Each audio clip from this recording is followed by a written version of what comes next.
أعوذ بالله من الشيطان الرجيم بسم الله الرحمن الرحيم الحمد لله رب العالمين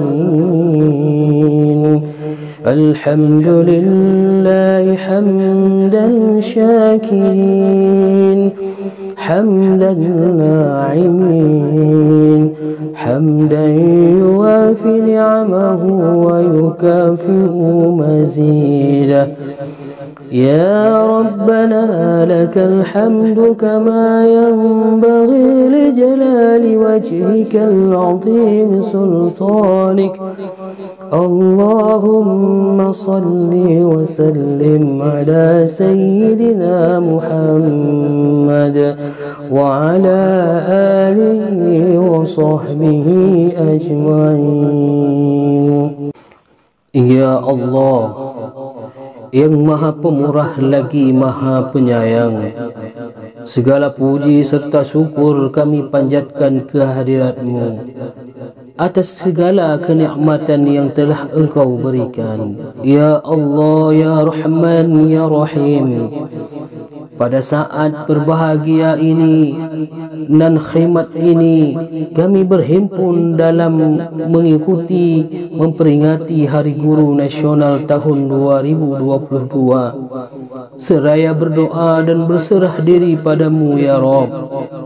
Ya Allah, Ya Aziz, Ya Azim, Zat yang maha perkasa lagi maha agung, jadikanlah Hari Guru Nasional tahun ini sebagai momentum untuk melakukan refleksi diri agar terus meningkatkan kompetensi serta kualitas pembelajaran semata-mata demi mendidik putra-putri kami menjadi pelajar yang unggul, maju, berbudi pekerti dan berdaya saing. Ya Allah, Ya Jabbar, Zat yang Maha Kuasa, berikanlah kepada guru-guru kami petunjuk-Mu yang nyata, ketajaman mata hati, kesabaran yang membaja, kerendahan hati, keikhlasan dan rasa syukur yang tinggi dalam berkarya untuk mencerdaskan anak-anak bangsa. Ya Rabbi, kokohkan kesungguhan kami, bersihkan hati kami agar kami mampu mencari solusi dari setiap persoalan dan tantangan serta bersikap bijak atas kekurangan kami. Ya Allah, Ya Rahman, Ya Rahim, muliakanlah guru-guru kami.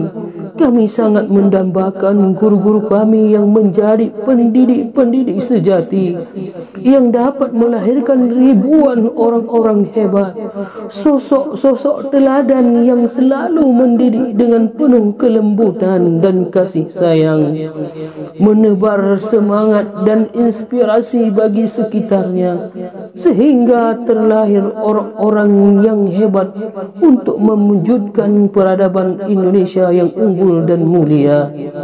Ya Allah yang Maha Pengampun, ampunilah segala dosa dan kesalahan kami, dosa bapa dan ibu kami, dosa guru-guru kami, dosa para pemimpin kami, serta dosa para pendahulu kami. Janganlah Engkau hukum kami jika kami lupa atau khilaf. Janganlah Engkau bebankan kepada kami beban yang berat sebagaimana Engkau bebankan kepada orang-orang sebelum kami. Janganlah Engkau bebankan kepada kami apa yang tidak sanggup kami memikulnya. Allahumma ya Allah ya Hadi, Tuhan yang Maha Pemberi petunjuk, tunjukkanlah yang benar itu tanpa benar dan berilah kekuatan kepada kami untuk dapat melaksanakannya. dan tunjukkanlah yang salah tanpa salah, dan berilah kekuatan kepada kami untuk dapat menjauhinya, sebagaimana jalan orang-orang yang Engkau berikan kenikmatan, dan bukan jalan-jalan orang yang tersesat yang Engkau hinakan. Sehatkan kami ya Rabb, kuatkan dan bahagia kami ya Rabbi. Ya Allah, Tuhan yang Maha mendengar, kabulkanlah doa dan permohonan kami. Rabbana atina fid dunya hasanah wa fil akhirati hasanah wa qina adzaban nar. Walhamdulillahi rabbil alamin. Assalamualaikum warahmatullahi wabarakatuh.